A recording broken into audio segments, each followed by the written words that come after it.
sangat yakin Bapak Ibu pasti harapannya kuliah ini bisa selesai maksimal 2 tahun. Betul Bapak Ibu? Betul ya? Ya Atau Allah, ada yang ingin berlama-lama? Nggak ada ya? lebih cepat, Pak. Lebih cepat lah ya, baik. Jadi nanti kuliah kita, Bapak Ibu, setiap pertemuan nanti itu sudah mengarah ke rencana penelitian Bapak Ibu masing-masing. Ya. Baik, saya kondisikan dulu. Jadi nanti kuliah kita, setiap pertemuan, setiap bertemu seperti ini, ya, itu nanti pasti langsung sudah mengarah ke proposal tesisnya masing-masing. Saya akan sering mengajak berdialog Bapak Ibu satu persatu gitu ya. Misalnya nih pertemuan besok mungkin saya sudah mulai nanya-nanya ke setiap orang ya. Misalnya Budia nanti apa rencana tesisnya? Mau mengangkat masalah apa? Mungkin di awal-awal masih bingung ya, Pak, saya belum begitu jelas apa yang kira-kira bisa saya angkat menjadi penelitian. Tapi nanti kita ngobrol gitu ya. Jadi kita mulai dari apa sih yang bidang yang Ibu tekuni ya, yang paling menarik ya, atau pengalaman apa yang pernah dialami dan itu menarik gitu. Nah, lalu dari ngobrol itu nanti Bapak Ibu akan menemukan oh iya ya, saya bisa mengangkat masalah yang ini begitu ya. Jadi nanti setiap pertemuan saya akan mengajak Bapak Ibu ngobrol begitu ya satu persatu ya. Sehingga nanti setiap orang yang bergabung di Zoom maupun nanti ketemu di kelas itu betul-betul hadir begitu ya. Jadi betul-betul sudah diarahkan untuk menulis proposal tesisnya ya. Jadi kalau hari ini pertemuan kita masih umum ya, jadi nanti Bapak Ibu masih lebih banyak mendengarkan, tapi nanti di pertemuan yang berikutnya kita akan lebih interaktif gitu Bapak Ibu ya. Nah, baik, saya akan share screen ya. Sudah terlihat Bapak Ibu? Udah, Pak. Jadi RPS sudah saya Udah, Pak. siapkan. RPS sudah saya siapkan. Nanti saya akan share melalui PJ masing-masing ya. Jadi sudah saya rancang per pertemuan nanti apa tema kita ya. Lalu nanti bagaimana settingan kuliahnya, seperti apa tugasnya sudah ada di LMS ini ya. Jadi pertemuannya dirancang 16 pertemuan dan itu termasuk UTS dan UAS ya. Jadi pertemuan ke-8 itu UTS, pertemuan ke-16 itu UAS ya. Nah, misalnya pertemuan hari ini nanti kita fokus baru pengantar Bapak Ibu ya, pengantar perkuliahan. Nanti saya akan bercerita bahwa penelitian itu bisa dipandang sebagai sebuah seni mempertemukan tiga dunia. Jadi pertemuan hari ini nanti saya akan cerita tentang itu, Bapak Ibu ya. Jadi penelitian sebagai sebuah seni mempertemukan tiga dunia. Nah, nanti pertemuan berikutnya kita akan membahas kenali masalah penelitian.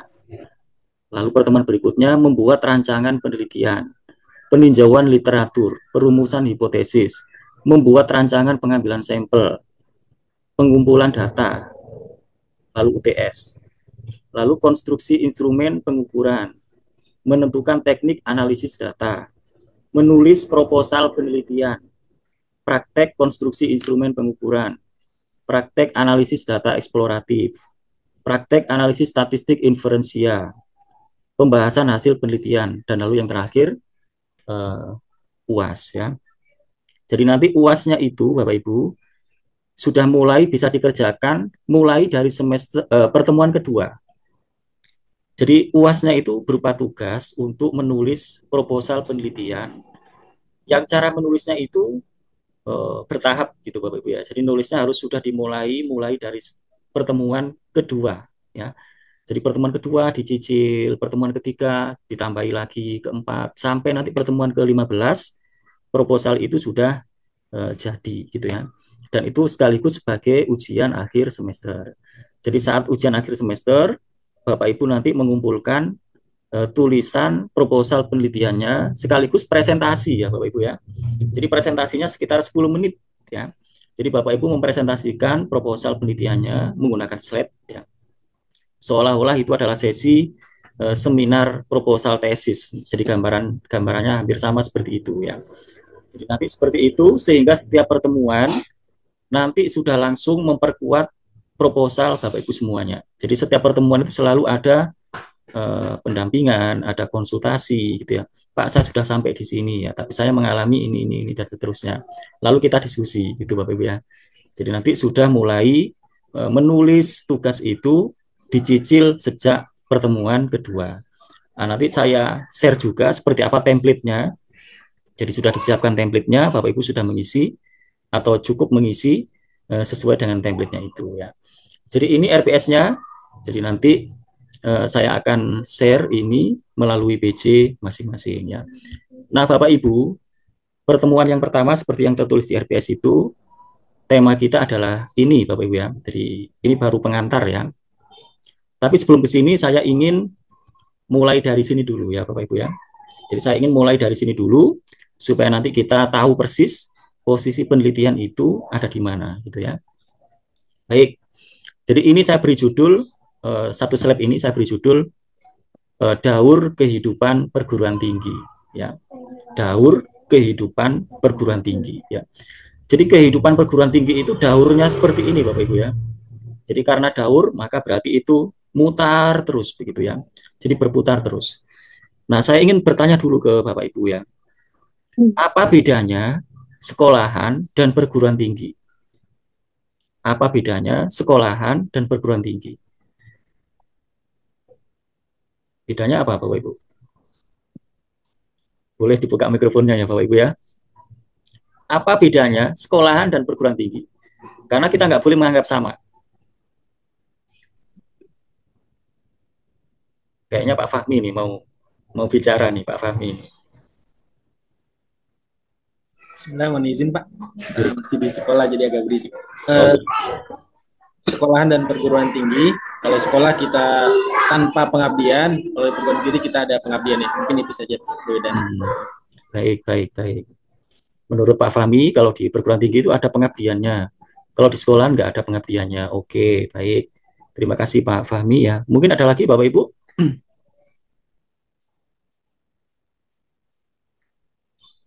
Jadi, setuju ya dengan Pak Fahmi ya. Ada bagian yang betul ya disebut oleh Pak Fahmi ya.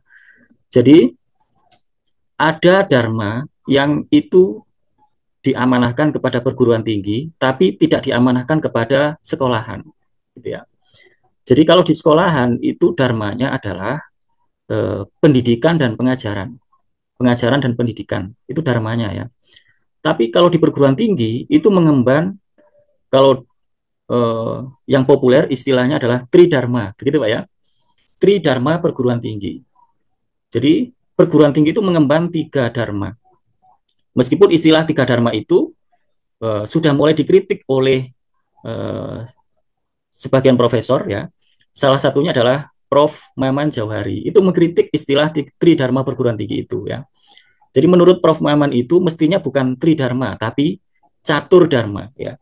Jadi mestinya bukan 3 dharma tapi 4 dharma atau catur dharma. Nah, 4 dharma itu ya, jadi tridharma aja ya, karena istilah yang populer sekarang masih istilahnya adalah tridharma ya. Itu adalah yang pertama penelitian ya, yang kedua pendidikan dan pengajaran ya, yang ketiga pengabdian kepada masyarakat. Jadi tridharma itu ya, yang pertama penelitian, yang kedua pendidikan, yang ketiga pengabdian. Meskipun kalau usulannya Prof. Maman itu ditambah satu lagi, sehingga urutannya menjadi penelitian, publikasi ilmiah, pendidikan, dan pengajaran, gitu ya. Nah, saya cenderung suka modelnya yang diusulkan oleh Prof. Maman itu ya, jadi menjadi empat dharma ini ya. Nah, di sekolahan itu tidak ada kewajiban untuk meneliti ya. Jadi di sekolahan itu para guru tidak dituntut ya, tidak wajib itu melakukan penelitian. Jadi sekolahan itu tidak wajib melaksanakan penelitian ya. Yang wajib itu adalah pendidikan dan pengajaran ya, atau pengajaran dan pendidikan. Tetapi kalau di perguruan tinggi itu justru dharma yang pertama itu adalah penelitian ya. Nah, singkatnya penelitian itu untuk menghasilkan ilmu pengetahuan dan teknologi baru, begitu ya. Kalau publikasi ilmiah untuk mengumumkan hasil penelitian kepada publik. Kalau pendidikan untuk menghasilkan manusia baru yang berilmu pengetahuan dan berteknologi, gitu ya. Kalau pengabdian kepada masyarakat untuk mengintegrasikan keilmuan dalam kehidupan, gitu ya. Jadi nanti hasil-hasil penelitian di perguruan tinggi itu harus diumumkan, harus dipublikasikan melalui jurnal-jurnal ilmiah, ya. Lalu hasil penelitian itu juga harus menjadi bahan ajar di perguruan tinggi. Jadi pembelajaran di perguruan tinggi itu harus mengajarkan ya ilmu pengetahuan yang terbaru gitu ya. Nah, lalu hasil penelitian itu juga harus diterapkan dalam kehidupan masyarakat. Nah, ketika diterapkan, nanti mungkin akan kelihatan, oh masih ada kekurangan, oh masih ada celah, oh ternyata belum efektif ya hasil teknologi yang dihasilkan dari penelitian itu, sehingga perlu perbaikan, sehingga perlu penelitian lebih lanjut, dan seterusnya. Sehingga mendorong untuk kita meneliti kembali. Nah, jadi muter lagi gitu ya. Jadi begitu diterapkan, oh ternyata masih ada celah, masih ada kekurangan, diteliti kembali, dikembangkan lebih lanjut, lalu dipublikasikan, lalu diajarkan, lalu diterapkan kembali, lalu dievaluasi, dan seterusnya seperti itu ya. Jadi daur kehidupan perguruan tinggi itu gambarannya seperti ini ya. Jadi maka perguruan tinggi yang hidup itu adalah perguruan tinggi yang daur ini berjalan terus begitu ya. Jadi kalau ada perguruan tinggi yang tidak melaksanakan penelitian, baik dosen maupun mahasiswanya, ya, jadi perguruan tinggi ini hanya kuliah saja, nggak ada penelitiannya, berarti tidak bisa disebut sebagai perguruan tinggi. Tapi itu sama persis dengan sekolahan, gitu ya. Nah, ini posisinya sehingga jelas para dosen, para mahasiswa itu punya kewajiban, punya dharma untuk melakukan penelitian. Ya. Jadi kalau mahasiswa, kalau S1 punya kewajiban skripsi, kalau S2 punya kewajiban tesis, kalau S3 punya kewajiban disertasi. Nah, gitu ya Bapak Ibu ya. Jadi nanti 1 semester ke depan kita akan berlatih untuk menjadi seorang peneliti ya. Jadi nanti kita akan latihan menulis, ya. Kita akan latihan presentasi, hasil proposal kita dan seterusnya ya. Setuju ya Bapak Ibu ya? Halo? Setuju Pak. Setuju, baik. Jadi nanti karena kita akan banyak bersinggungan dengan aktivitas menulis, saya ingin menampilkan ini ya Bapak Ibu ya. Jadi berkarya tulis itu 10% tinta, 90% cinta ya. Jadi nanti kalau ada mahasiswa yang nggak bisa menghasilkan karya tulis atau gagal menghasilkan karya tulis atau males menghasilkan karya tulis dengan beralasan nggak punya laptop atau beralasan nggak punya akses internet yang baik atau beralasan ini itu dan seterusnya, itu adalah alasan-alasan kecil ya Bapak Ibu ya. Itu adalah alasan-alasan tinta ya, fasilitas gitu ya. Kalau kita beralasan karena itu, maka bagaimana dengan para ulama terdahulu yang waktu itu belum ada laptop, belum ada internet, bahkan belum ada kertas yang bagus, alat tulis yang bagus, tapi para ulama menghasilkan karya-karya yang luar biasa. Betul nggak Bapak Ibu? Kitab-kitab yang tidak sedikit jumlahnya dan tidak tipis halamannya, besar-besar. Ulama terdahulu belum ada laptop, belum ada internet, belum ada alat tulis yang bagus.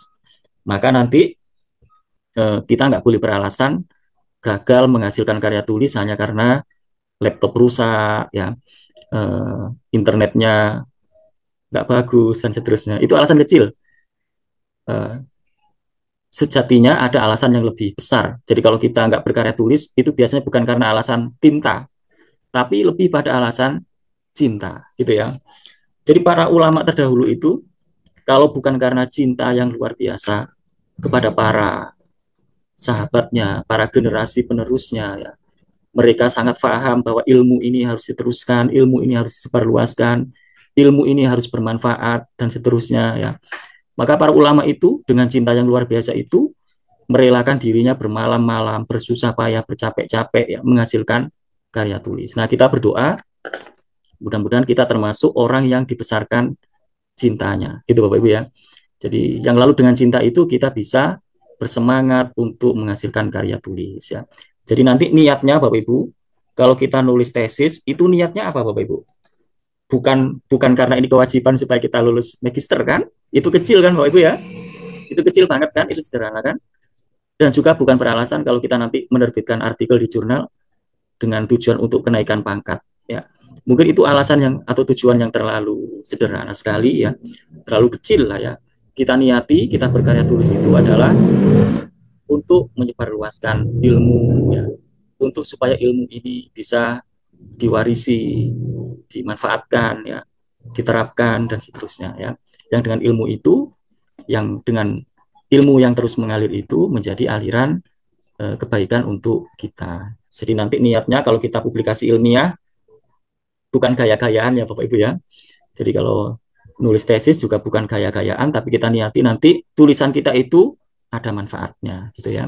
Kalau kita niati begitu, biasanya nanti kita nulis tesis itu dimudahkan gitu ya, diberi jalan-jalan kemudahan gitu ya. Nah baik, saya mulai masuk ke sini ya Bapak Ibu ya. Jadi ini pertemuan kita hari ini. Jadi satu slide ini ya. Jadi satu slide ini adalah bahan untuk kuliah kita diskusi pada hari ini, yaitu ini sebagai sebuah pengantar. Kita bicara penelitian dulu secara umum, dan saya biasanya mengkampanyekan ke para mahasiswa itu, penelitian itu adalah sebuah seni mempertemukan tiga dunia. Nah, gitu ya Bapak Ibu ya. Seni mempertemukan tiga dunia. Ya. Dunia apa saja itu ya? Yaitu yang pertama the real world ya. Atau dunia nyata, atau dunia realitas, atau dunia kenyataan gitu ya. Istilah-istilahnya sama ya. Jadi dunia yang pertama itu dunia kenyataan atau dunia realitas atau dunia empirik, sama saja ya. Istilah-istilah itu sepadan ya. Dunia yang kedua adalah the learner's mind. Dunia pikiran kita, pikiran peneliti ya. Jadi dunia pikiran ya, yang dimaksud adalah pikiran kita, para peneliti, para pembelajar ya. Nah, dunia ketiga adalah body of knowledge, bangunan ilmu pengetahuan atau dunia ilmu pengetahuan atau dunia teoritik begitu ya, dunia teoritik. Jadi penelitian kita itu pasti berkaitan dengan tiga dunia ini ya Bapak Ibu ya. Jadi nanti ketika nulis di bab 1, nulis di bab 2, nulis di bab 4 ya, itu pasti nggak lepas dengan tiga dunia ini ya. Jadi nanti dunia yang pertama ya, itu ya dunia yang menyajikan masalah atau fenomena yang ada di sekitar kita ya. Jadi untuk bisa melihat ini kita perlu jalan-jalan ya Bapak Ibu ya. Jadi kita perlu mengamati, mendengarkan ya, melihat dunia realitas ya. Jadi bisa jadi kita melihat dunia realitas itu langsung terjun ke lapangan, langsung mengamati dengan mata kepala sendiri. Bisa jadi kita melihat realitas itu dari laporan hasil survei atau laporan hasil penelitian orang. Ya. Bisa jadi ada satu orang yang mudah menemukan suatu permasalahan, ada orang yang sulit menemukan suatu permasalahan. Ya. Jadi nanti mungkin kalau sudah di semester 3 ya, itu ada mahasiswa yang sudah nemu masalah, ada mahasiswa yang belum juga nemu masalah gitu ya. Padahal mungkin sebenarnya di sekitarnya banyak sih permasalahan, tapi dia tidak bisa menangkap adanya suatu masalah itu ya. Nah, biasanya itu karena apa Bapak Ibu? Ada orang yang mudah menemukan atau melihat adanya suatu masalah, ada orang yang sulit untuk menemukan atau melihat adanya suatu masalah. Biasanya itu bergantung apa Bapak Ibu? Biasanya itu bergantung apa?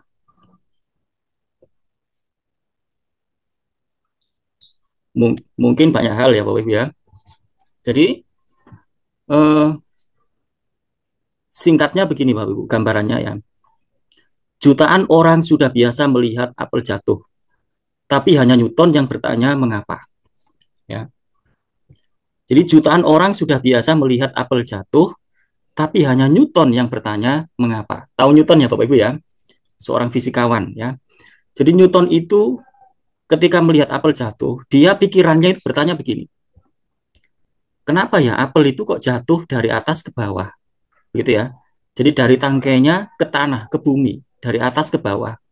Kenapa setelah lepas dari tangganya itu tidak melayang atau naik ke atas begitu ya? Kenapa kok jatuhnya itu ke bawah? Nah, jutaan orang sudah biasa melihat apel jatuh.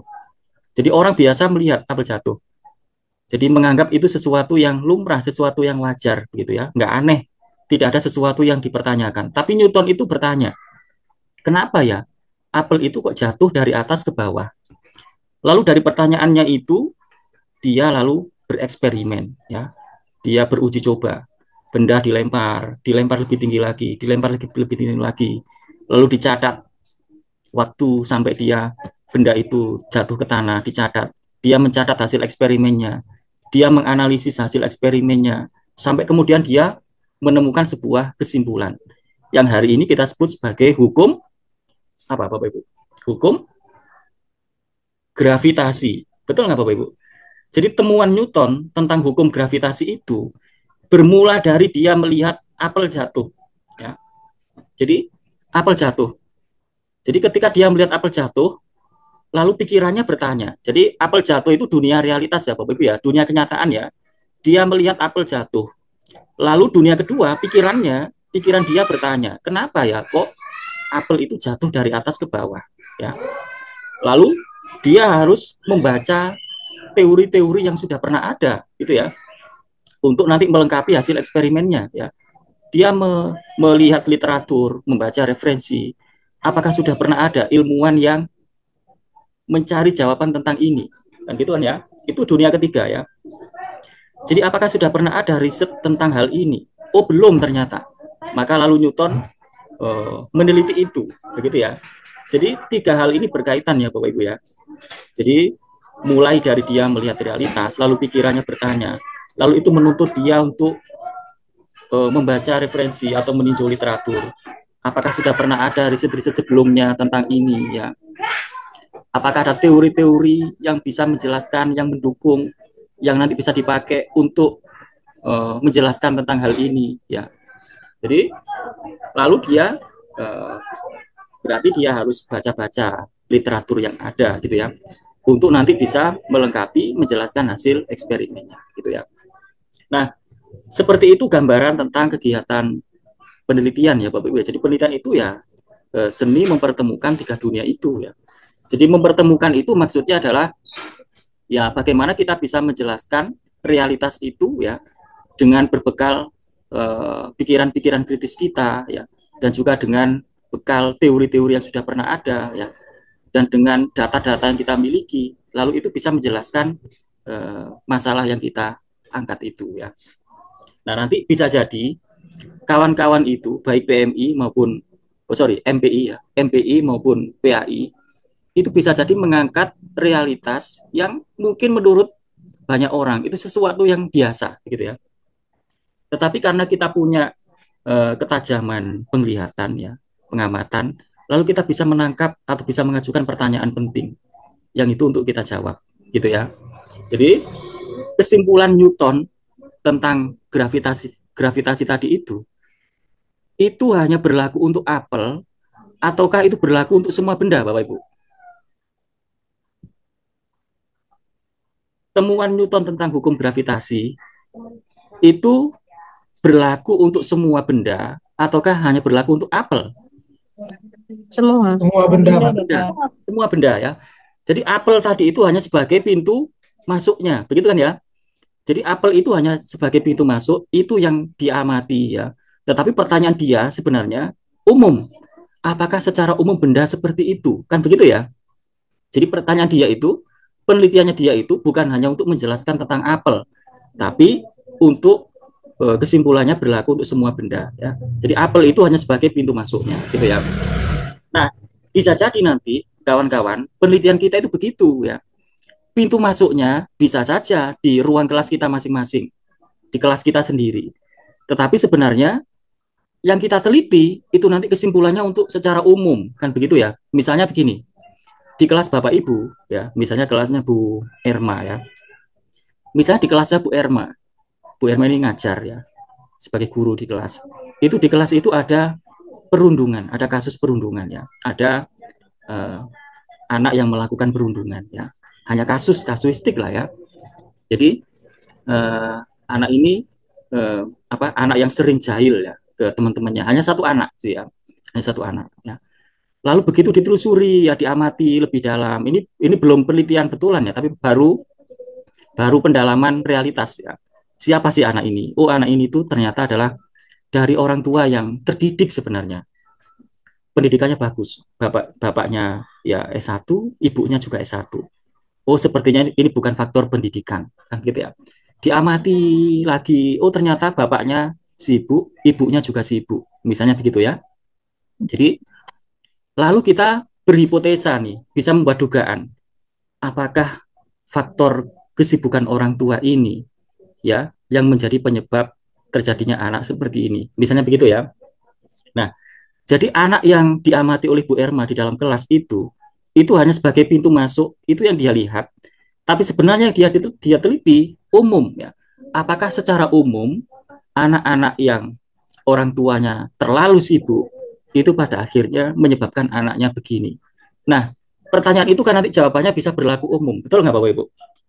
Betul ya. Jadi anak yang tadi itu hanya sebagai pintu masuk saja, sebagai inspirasi kita untuk menemukan sebuah fenomena yang menarik ya.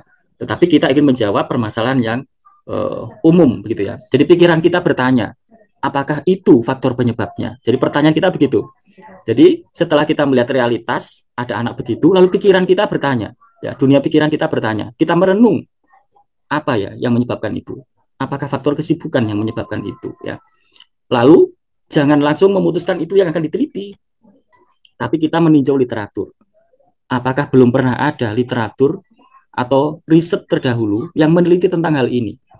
Jangan-jangan sudah banyak penelitian yang mengkaji tentang ini. Kita tinjau literatur, ya. Kita tinjau literatur. Oh, ada sih orang yang meneliti ini, tapi sebagian besar dia fokus pada ini. Belum ada yang fokus pada ini. Sehingga penelitian saya ini bedanya adalah ini lebih menekankan pada ini. Nah, begitu tuh Bapak Ibu ya. Jadi riset itu nanti polanya begitu ya. Jadi ini hanya sebagai pengantar. Nanti selebihnya kita akan langsung diskusinya personal Bapak Ibu ya. Saya langsung menuju ke orang, punya rencana apa, punya pengalaman apa, punya hasil pengamatan apa. Lalu kita diskusi, lalu nanti bagian mana yang lalu menjadi penting untuk kita seriusi menjadi tesis kita. Nah, kira-kira gitu Bapak Ibu ya. Jadi menurut saya pengantarnya cukup ini ya Bapak Ibu ya. Jadi kira-kira kita sudah bisa melihat riset itu ya kayak begini polanya, modelnya. Jadi nanti setiap pertemuan kita akan banyak diskusi, langsung mengarah ke rencana tesisnya masing-masing ya. Baik, saya stop dulu sampai di sini. Mungkin ada komentar atau pertanyaan. Boleh ya Bapak Ibu ya, sebelum kita tutup ya. Silakan Bapak Ibu.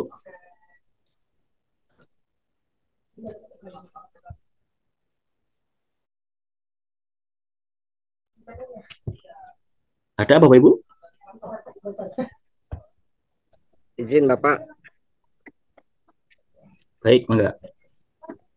Itu untuk apa namanya tadi pertemuan tiga dunia itu Pak. Salah satunya kan kita menemukan masalah begitu Pak. Itu hasil pengamatan kita ataupun hasil dari info yang kita dapatkan gitu. Terkadang untuk menentukan permasalahan itu, apakah kita cari masalahnya dulu atau kita tentukan dulu ini kira-kira kalau diteliti metodenya kuantitatif apa kualitatif atau apa gitu tuh Pak. Itu yang menjadi kesulitan buat saya. Sedangkan untuk kuantitatif sendiri itu terus terang Pak sangat saya hindari begitu karena memang saya kurang memahami ilmu statistik begitu Pak. Terima kasih. Oke, baik. Terima kasih Pak Imamuddin ya, sangat bagus pertanyaannya. Yang pertama Bapak Ibu nggak usah takut dengan kuantitatif ya, nggak usah takut dengan statistik, karena mata kuliah ini kan metode penelitian kuantitatif begitu ya. Jadi kalau Bapak Ibu bilang takut, bilang ini yang harus saya hindari, nah berarti Bapak Ibu jangan ambil mata kuliah ini gitu ya. Jadi Bapak Ibu nggak boleh bilang menghindari ya, jangan ya. Jadi nanti mata kuliah ini dibekalkan kepada Bapak Ibu, nanti pasti dikemas dengan banyak penyesuaian. Saya pun nanti nggak akan banyak menghadirkan rumus-rumus yang rumit, tidak ya Bapak Ibu ya, enggak ya. Jadi nanti di mana kuantitatif itu kita sajikan ya dalam perkuliahan ini dengan sesimpel mungkin Pak. Jadi Bapak Ibu nggak usah takut kita nanti ngitung-ngitung, enggak Pak, sama sekali tidak ya Pak ya. Jadi nanti yang penting kita tahu, oh kalau seperti ini itu berarti ini kuantitatif nih, nanti bisa pakai ini, bisa pakai ini ya. Yang penting kita tahu aja, oh ini cirinya kuantitatif nih, nanti bisa pakai ini.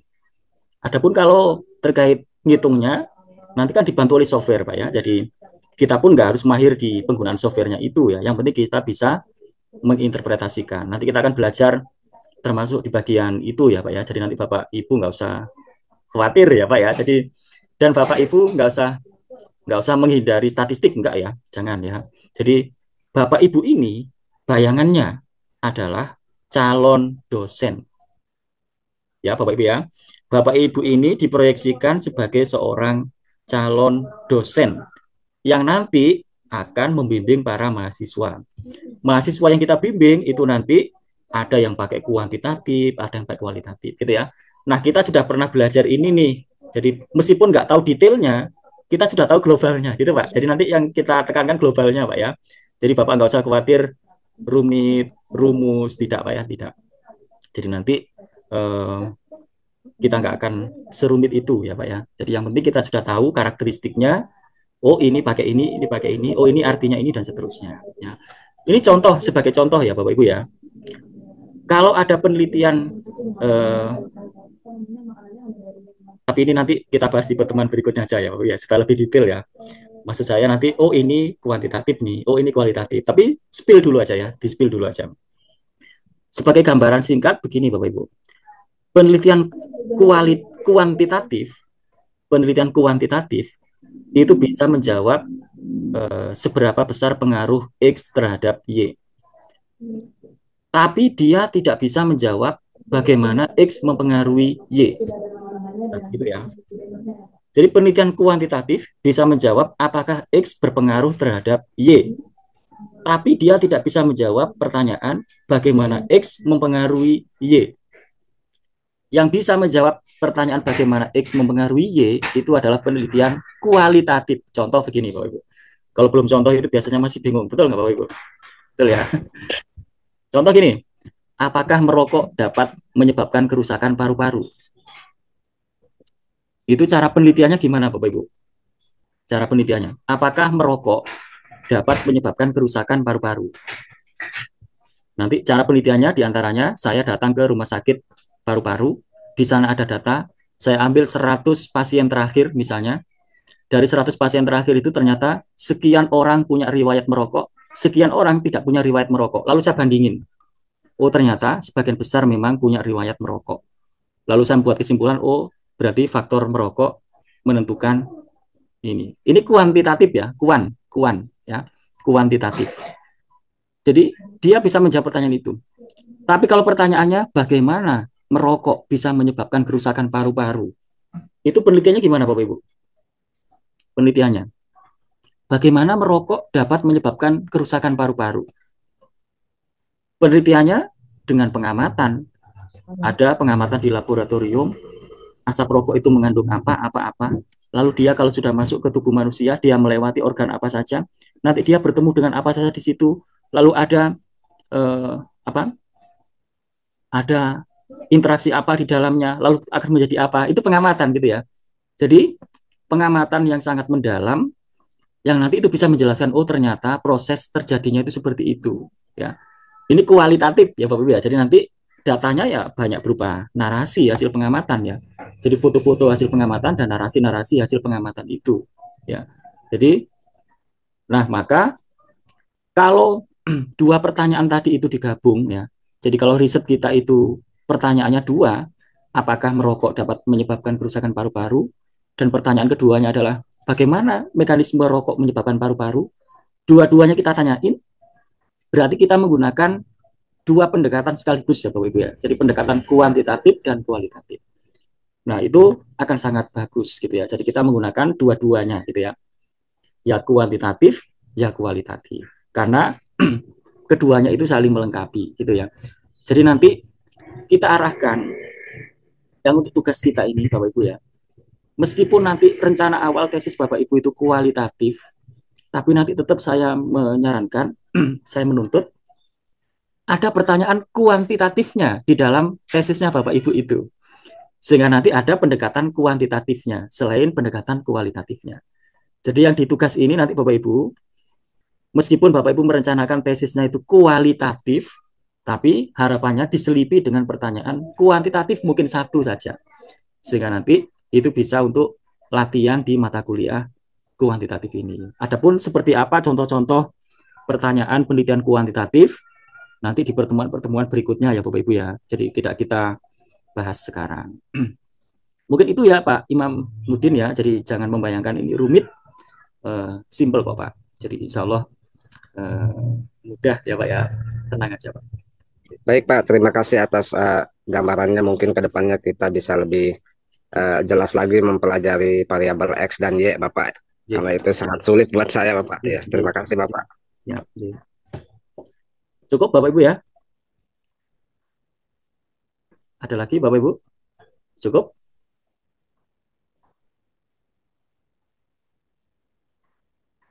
Mungkin sementara cukup ya Bapak Ibu ya. Jadi nanti ini linknya bisa disimak kembali, nanti saya share ya untuk diteruskan ke kawan-kawan yang hari ini belum bisa bergabung ya Bapak Ibu ya.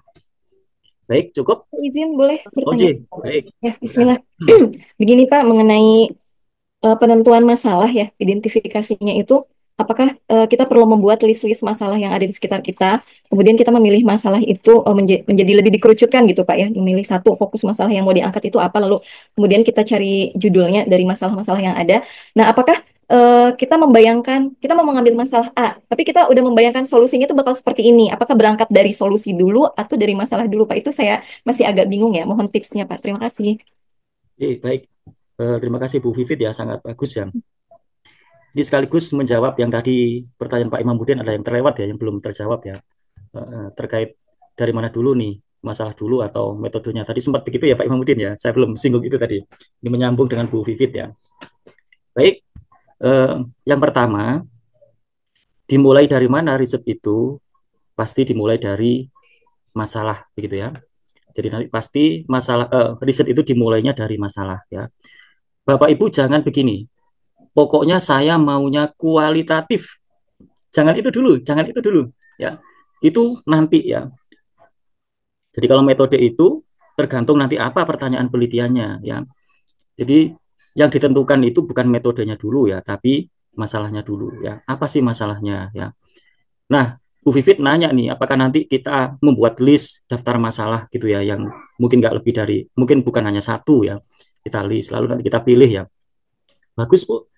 Jadi kalau Ibu punya bank masalah gitu ya, daftar masalah, bagus ya, berarti itu Ibu sangat peka ya, sangat peka dan peduli dengan lingkungan gitu ya. Jadi bisa melihat adanya sebuah masalah, bagus ya. Didaftar saja Bu, ditulis semua gitu ya. Jadi urutannya begini Bapak Ibu. Apa yang ingin diketahui? Oh, ini yang ingin diketahui. Terus ada pertanyaan lagi. Apakah belum pernah ada pengetahuan sebelumnya tentang hal itu? Berarti kita harus membaca literatur, membaca riset terdahulu.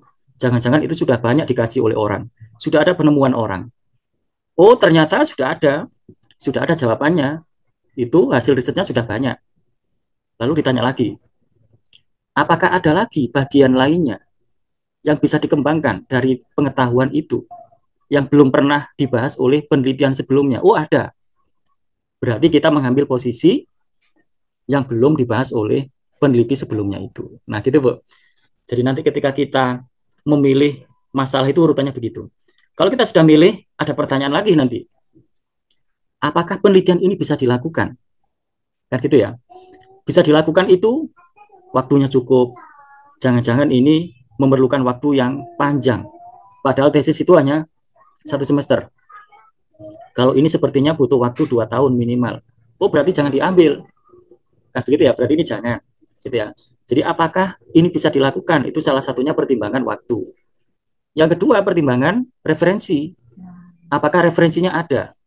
Apakah referensi yang mendukung untuk penelitian ini mudah ditemukan? Oh, ternyata banyak kok referensi yang mendukung ya. Dan itu bisa diakses. Oh, berarti kita punya bahan yang cukup kan gitu ya. Tapi kalau referensinya tidak mudah ditemukan, belum banyak referensi yang kita bisa aju nanti, berarti jangan membahas itu. Oh, berarti yang ini jangan. Berarti yang ini kita punya daftar panjang, nanti di analisis, oh ini ternyata tidak mungkin dilakukan, yang ini mungkin dilakukan, dan seterusnya. Jadi ketika kita memilih mana nanti masalah yang kita seriusi, itu pertimbangannya banyak, termasuk pertimbangan waktu, pertimbangan referensi, dan pertimbangan lain-lainnya ya. Misalnya, oh ini ternyata sangat mahal, jadi ini berbiaya mahal, ini membutuhkan laboratorium yang mahal, sementara kita biayanya nggak cukup, berarti kita pending, oh ini saya nggak bisa lakukan. Nah begitu Bu, jadi pertimbangannya banyak.